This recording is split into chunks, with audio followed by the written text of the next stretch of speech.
Selamat datang di channel Pemuja Malam. Jangan lupa like, share, and subscribe ya. Terima kasih. Chapter 62. Terlalu indah untuk ditinggalkan. Tak ada pilihan lain, akhirnya Sela ikut turun. Ia meratap danar pada lingkungan yang ada di sekitarnya. Tempat yang sangat jauh dari apa yang dibayangkannya. Pak supir menurunkan 2 koper dan memberikannya kepada Pak John. "Om, masuk," bentak Pak John sambil menyeret koper yang dibawanya. Pak John mengeluarkan kunci yang ada di sakunya lalu membuka pintu rumah itu. "Tunggu apa lagi? Ayo masuk," bentak Pak John untuk yang kedua kalinya.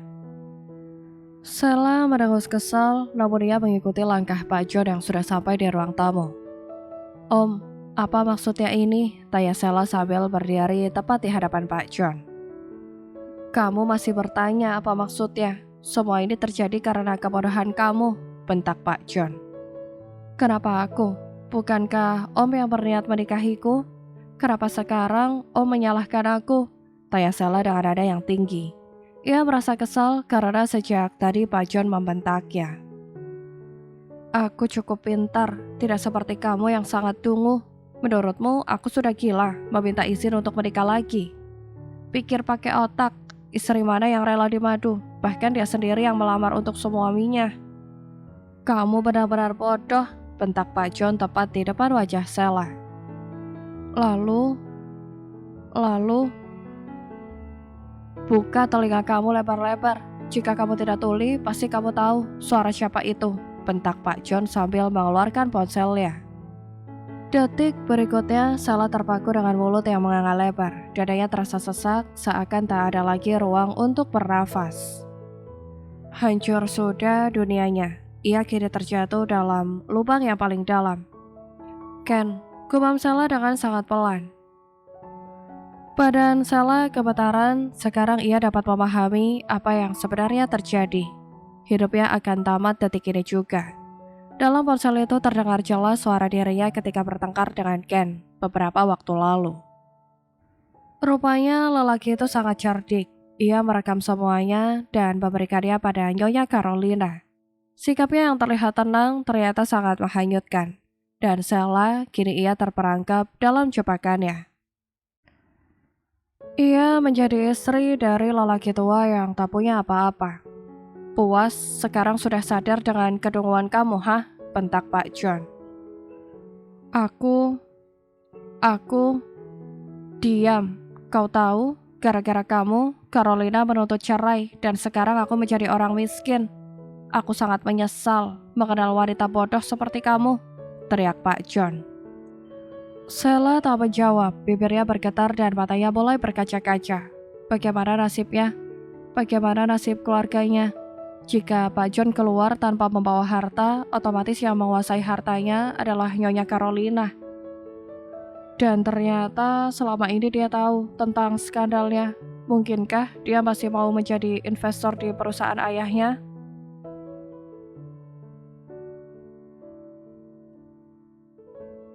"Aku bingung, kenapa kau mendatanginya?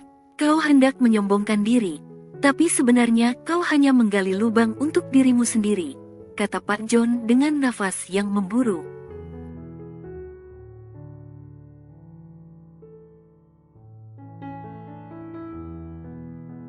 "Kau memang bodoh, sangat bodoh," bentak Pak John tepat di depan wajah Sela. Sela menunduk, air matanya tumpah seketika. Apa yang harus ia lakukan? Mampukah ia hidup dalam kemiskinan, bersama pria tua, yang sama sekali tidak dicintainya?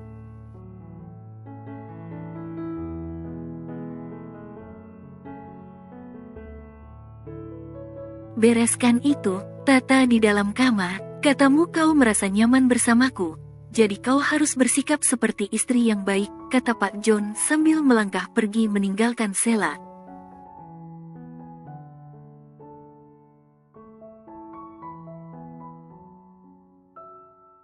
Sela terjatuh lunglai di lantai, air matanya berderayan membasahi kedua pipinya. Sela menatap setiap jengkal ruangan dengan nanar. Meja dan kursi yang sudah reot, bingkai pintu dan jendela yang sudah keropos, serta cat tembok yang banyak mengelupas.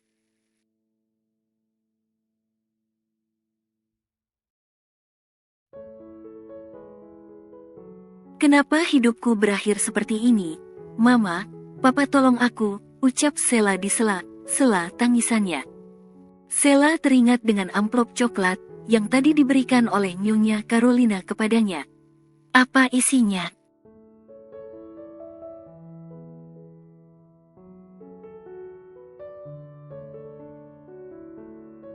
Dengan cepat Sheila membuka tas selempangnya. Ia mengambil amplop coklat itu dan mulai membukanya. Sheila mengambil lembar demi lembar isi dalam amplop itu, dan ia tersentak kaget. Matanya membelalak lebar, tatkala menatap foto yang sekarang ada dalam genggamannya.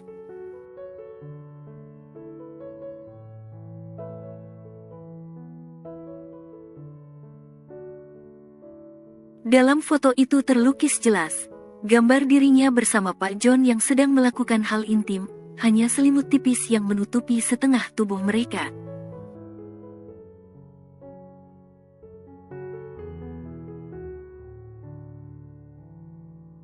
Tangan Sheila gemetaran kala membaca tulisan yang ada di balik gambar. Koleksiku cukup banyak, jadi pandailah menjaga sikap. Sheila membaca tulisan itu dengan pelan.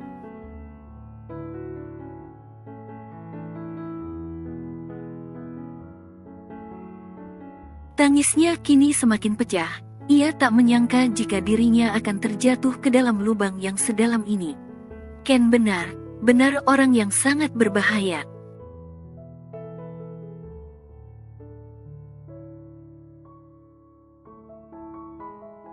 Lalu Sheila mengambil lipatan kertas yang berada di antara foto itu. Sheila membukanya dan mulai membacanya. Aku sudah menepati janjiku, Sheila Marvelina. Aku sudah memberimu hadiah, sebuah rumah lengkap dengan isinya.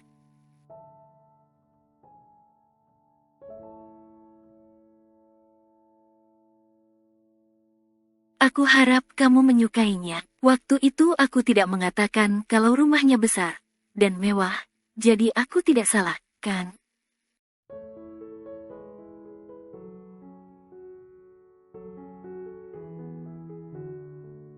Dan untuk villa, aku juga tidak berbohong. Aku memang bekerja sama membangun villa untuk hadiah pernikahan, tapi bukan pernikahanmu dengan Mas John, melainkan pernikahan Ken dan Senja.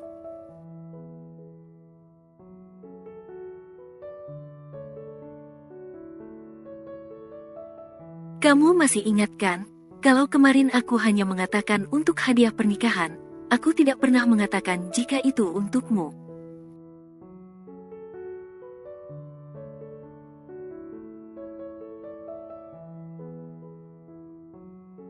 Jadi aku masih dalam posisi yang benar, kan?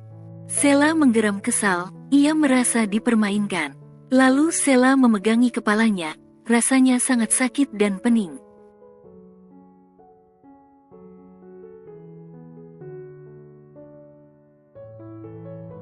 Setelah merasa lebih tenang, Sheila mengambil lembaran terakhir dari dalam amplop itu. Sebuah foto yang ukurannya sedikit lebih besar. Hati Sheila teriris lebih sakit kala menatap foto yang terakhir.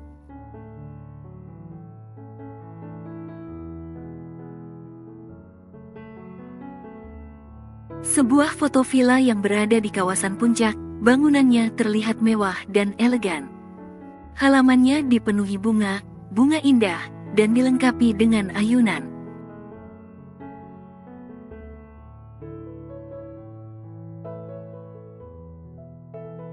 Namun bukan bentuk bangunannya yang membuat hati Sheila sakit, melainkan tulisan yang ada di bagian depannya. Villa Sandia.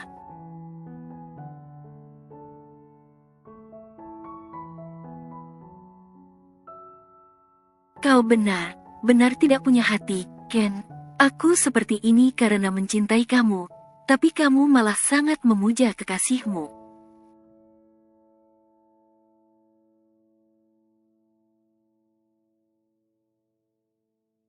Aku tidak akan pernah rela kamu dan Senja bahagia, Ken, teriak Sheila sambil menangis meraung. raung. Sheila merasa sangat hancur. Harapan untuk masa depannya kini telah tiada.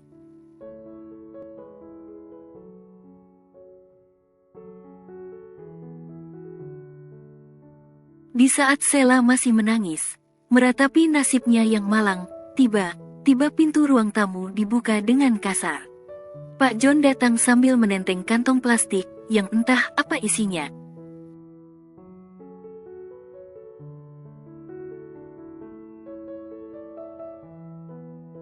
Pak John murka ketika melihat Sheila menangis terseduh-seduh. "Apa yang kau lakukan?" "Hah?" bentak Pak John sambil duduk di hadapan Sheila.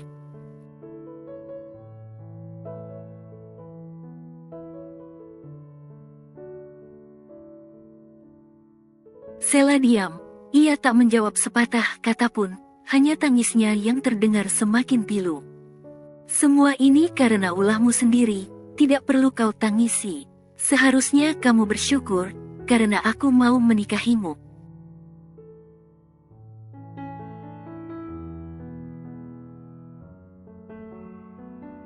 "Buka matamu lebar, dan lihat ini," teriak Pak John sambil menunjukkan kantong plastik yang dibawanya.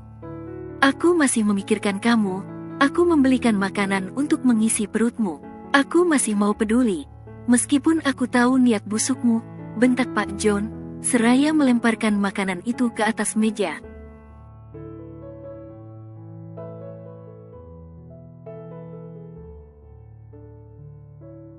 "Sekarang jadilah istri yang baik, layani aku seperti biasanya. Aku sudah tidak punya harta, dan satu-satunya hal yang bisa membuatku bahagia adalah kamu."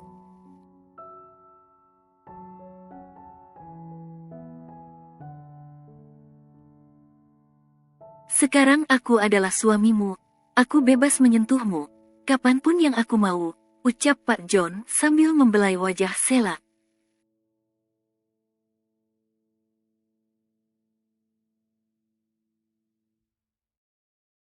Sheila memalingkan wajahnya, berusaha menghindari sentuhan jemari Pak John. Sheila berusaha beringsut, kala nafas Pak John mulai menghangat di wajahnya.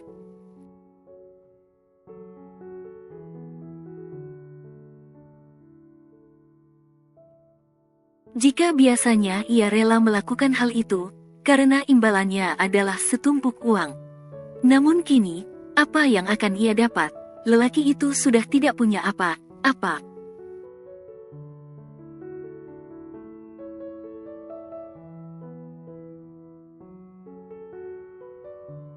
"Jangan pernah menolakku," bentak Pak John, sambil mencengkeram lengan Sheila dengan erat.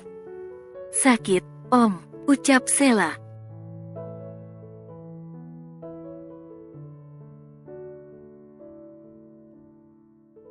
"Layani aku dengan baik, jika tidak, aku malah akan menyakitimu, paham?" bentak Pak John. Sheila memejamkan matanya, hancur sudah hidupnya. Ia tahu seperti apa Pak John, dia adalah lelaki yang sangat menyukai hal intim, meskipun usianya sudah menua.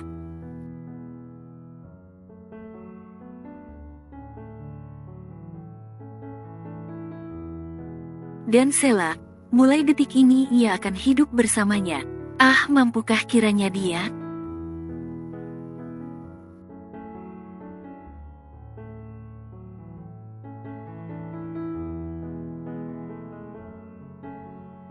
Di bawah selimut tebal yang hangat, senja meringkuk, menenggelamkan dirinya dalam dunia mimpi. Kenzo Antonio Putra, lelaki yang kini sah menjadi suaminya.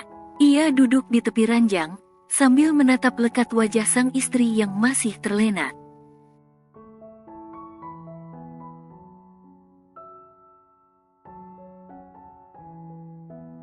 Perlahan Ken menarik ujung bibirnya, hingga membentuk sebuah senyuman. Ia telah berhasil menggapai mimpi terbesar dalam hidupnya. Kedepannya, ia akan merajut asa bersama wanita yang ia cinta.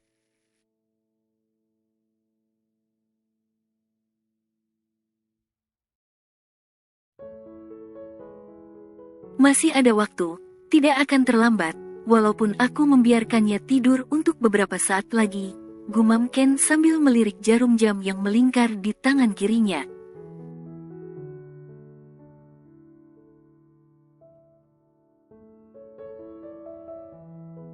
Nanti sore Ken dan Senja harus tiba di puncak.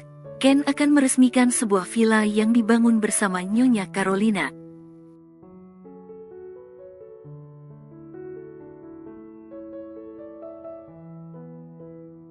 Sebenarnya Ken mulai membangun villa itu sejak jauh hari. Namun karena dirinya berhasil membongkar skandal Pak John, Nyonya Carolina bersikeras menginvestasikan dananya untuk pembangunan proyek itu.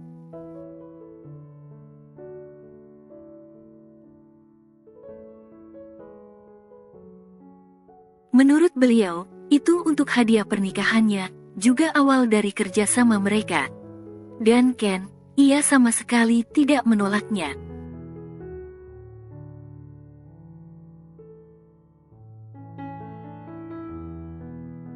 Selain meresmikan Villa Sandia, Ken juga akan menyematkan nama Anthony untuk anaknya secara terbuka. Acara nanti akan dihadiri oleh beberapa rekan bisnis, juga dihadiri oleh Nyonya Carolina dan anaknya. Tak lupa, beberapa wartawan juga mereka undang untuk acara nanti.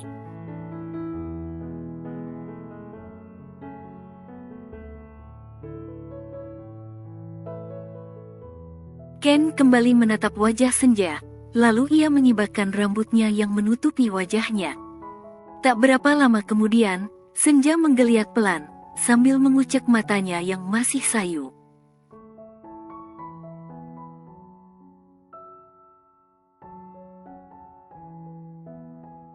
Selamat pagi, ayah, sapa Ken, kala menatap mata Senja yang mulai terbuka.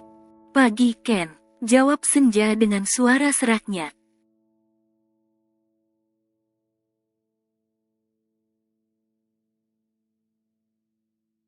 Senja meraih guling yang ada di sampingnya, memeluknya dengan erat dan menenggelamkan wajahnya di sana. Apa kau ingin tidur lagi, ayah? Tanya Ken sambil berbaring di sebelah Senja dan memeluknya dari belakang.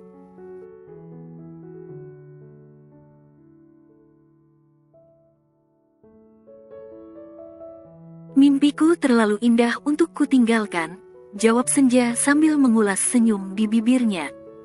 Kau yakin mimpimu lebih indah dari dunia nyatamu? Tanya Ken dengan suara pelan, nyaris seperti bisikan.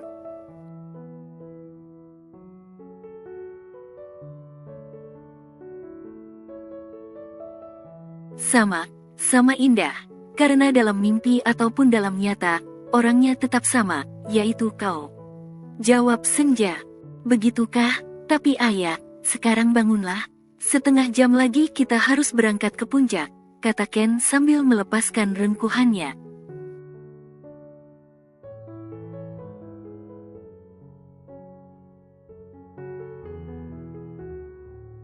Ia bangkit dari tidurnya dan menarik guling yang ada dalam dekapan Senja.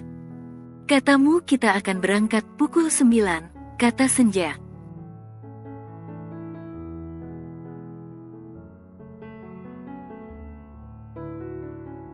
Dan sekarang sudah jam setengah 9, sayang.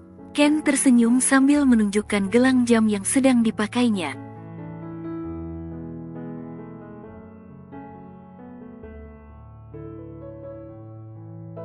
Ken, kenapa kau tidak membangunkan aku? Teriak Senja sambil bangkit dari tidurnya. Dia belum mandi, dan belum menyiapkan apapun. Sanggupkah ia menyelesaikannya dalam waktu setengah jam?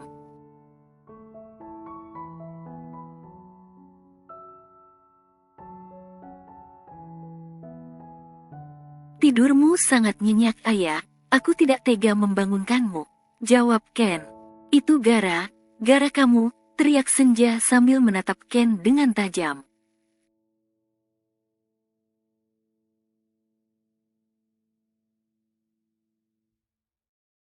Lalu ia beranjak turun dari ranjang, dengan tetap memeluk selimut untuk menutupi tubuhnya. Senja terus melangkah menuju ke kamar mandi, meninggalkan Ken yang masih menatapnya tanpa kedip.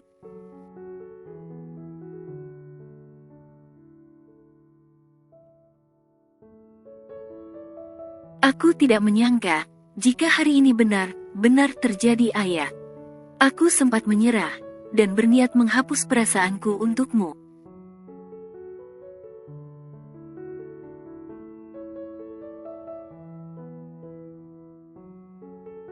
Tapi ternyata takdir berkata lain, takdir masih mengizinkan aku untuk tetap mencintaimu. Mungkin aku bukan suami pertamamu, tapi aku bahagia menjadi cinta pertamamu, dan lagi aku adalah satu-satunya lelaki yang pernah menyentuhmu.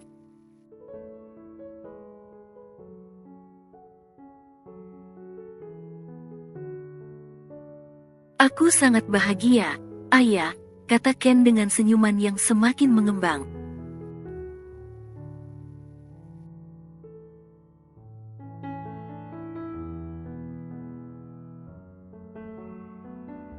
Peresmian akan dilangsungkan di halaman villa. Kursi yang dibungkus kain renda, sudah ia tata di sana. Beberapa wartawan yang berkumpul di sana, masing-masing mengeluarkan kameranya.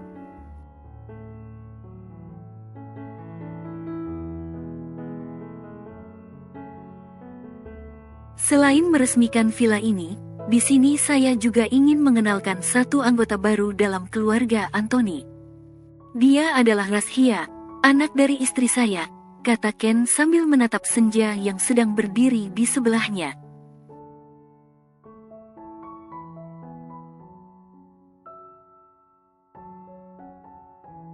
Saya mencintai dia, saya bersedia menikahinya, dan menerima apapun yang ada dalam dirinya, termasuk juga Razhia. Mulai saat ini, atas persetujuan dari keluarga Mahardika, Razhia akan resmi menjadi bagian dari keluarga Anthony.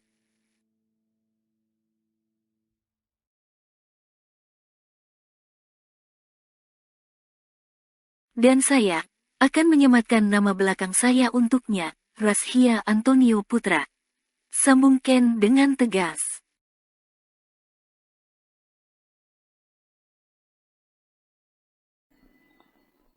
Bersambung.